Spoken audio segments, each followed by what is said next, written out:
Ako kasi mamaya magbabalik ang kwentuhang bawal sa mga judgmental.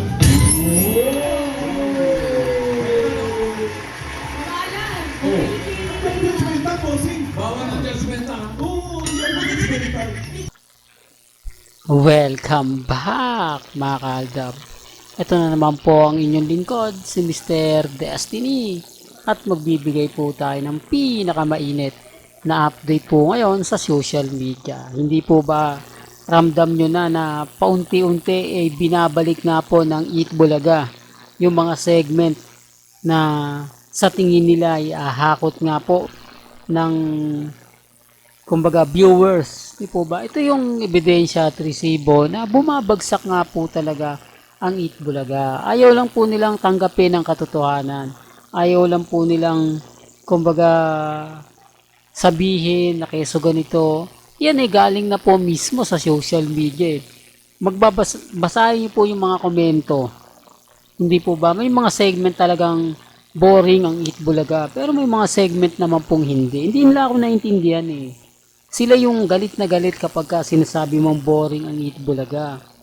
Hindi po ba? May mga segment po na may mga part na kahit kayo ayaw nyong panoorin, na tinatamad kayo, ba yan? Puro ganito lang. Wala bang bagong segment? Yun po yung pinupunto natin. Wala na pong magandang maipapakita ang Eat Bulaga. Kumbaga yung inaabangan mo na lang, minsan boring pa. Hindi po ba?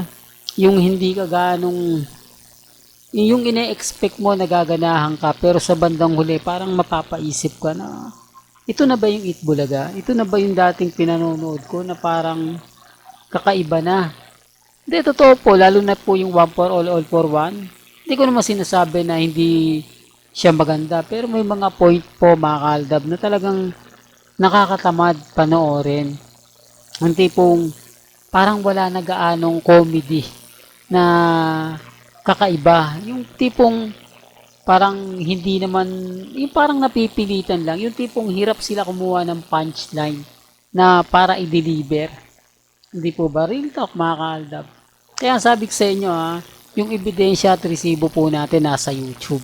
Sa YouTube nyo lang po mapapanood yung pinakamagagandang mga eksena nga po ng Barangay One for All for One since 2015.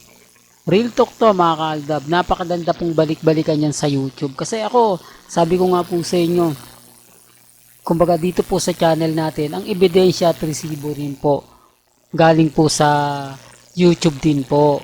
Diba, yung mga video na pinapakita natin, kuha din naman po yun sa YouTube. Kasi yung mga ibang mga mamis, yung mga behind the scene, nila Mengay, nila Alden, in-upload nila sa YouTube at doon lang po natin nakita. Kaya lang yung account nila, hindi na po siguro nila nabuksan o nakalimutan na nila yung password o kaya hindi na nila kumbaga ma-forget dahil sira na yung SIM card nila para kumbaga palitan ng password, di po ba? May mga bagay-bagay na ganun. Sabi ko nga po sa inyo, dito po sa channel ni Mr. Destiny, maraming mga bagay-bagay naman po na mapapaisip po kayo. Maraming mga kwento, maraming mga sinasabi na keso ganito, keso ganun. Hindi po ba? Real talk to. Tapos sasabihin nila na, hindi, paasa ka talaga Mr. Destiny. Lahat ng mga sinasabi mo hindi totoo. Lahat ng mga kwento mo puro kalokohan lang. Ganyan sila ka-affected sa akin. Ganyan sila kainis. Gaya po na sinasabi ko kay Alden Richards at kay Catherine. Di po ba? Marami kong nakukuha simpatya. Totoo naman po eh. Conservative po talaga si Alden Richards. At number 1 siloso yan. Tapos makikita niyang sobrang sexy at pinagpapantasya ng bayan si Catherine Bernardo. Oh. Tapos nagte-trending pa po si Daniel Padilla. Halos silang dalawa lang po yung umuuko pa ng mga Instagram, Facebook. Oh. Tapos sasabihin nila, hindi totoo yan. Kumbaga, sila pa rin yung bida, sila pa rin yung ganito, sila pa rin yung ganyan. Pero okay lang.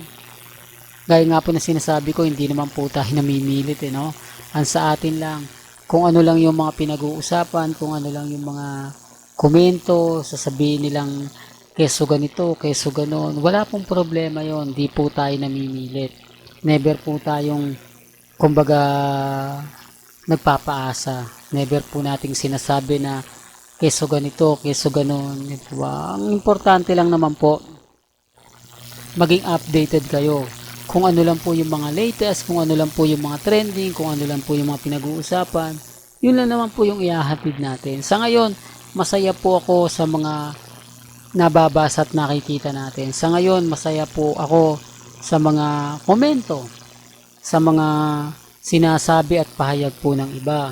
Bagamat maraming mga, kumbaga, pinapaliwanag na pumapabor sa kanila na keso may nililihim lang daw po ang relasyon nila Catherine at ni Alden. Wala naman pong problema yun eh. Po ba? Kasi yun naman po talaga yung sasabihin nila. Pero sa totoo lang po, hindi po ba mas pabor sa Catden, sa GMA Network, sa ABS-CBN dahil kikita po sila ng limpak-limpak na salapi. Dahil lahat ng mga Alden fanatics sisimpatya para kay sa pelikula nga po nila ni Catden. Dahil nga po, kumbaga, mas yung tipong aabangan at tututukan nga po ito ng mga madlang people. Kaya lang po mga kaaldab, ang problema lang po, hindi po sila umaamin. Di po ba? Wala naman pong umaamin kina Menga, kina Catherine, kay Alden. Yun ang sinasabi ko at pinapaliwanag. Kahit anong interview po nila, wala po. Ito, for the record lang po. Siguro naman po, madalas kayo nanonood ng 24 oras o unang hirit.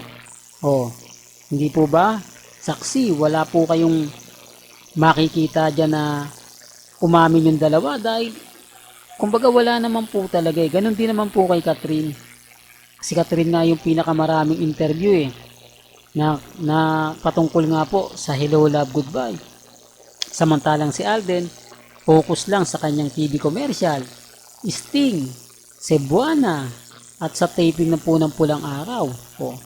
Kaya ang sabi ko paano pa magkakaroon ng schedule si Alden para kay Catherine na sinasabing nagpa-party.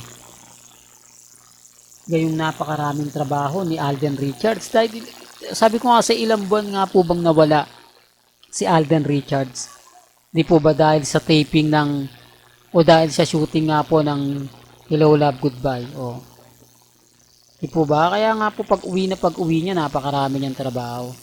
Kaya lang siyempre mga kaaldab, wala po ako sa posisyon para ipilit yung mga sinasabi na kumbaga basagin yung mga sinasabi ng Catden. Dahil kahit anong paliwanag ang ibigay ko sa kanila, kahit anong kwento o mga nababasa ko, hindi naman po yan maniniwala.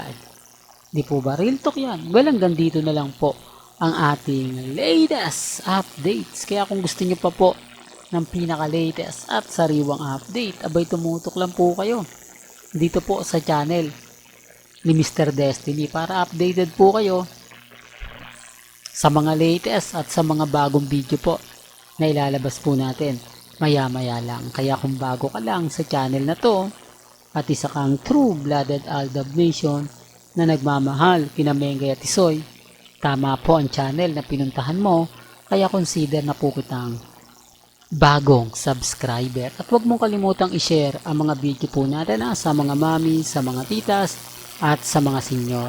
Hanggang sa muli, salamat po sa panonood at pakikinig.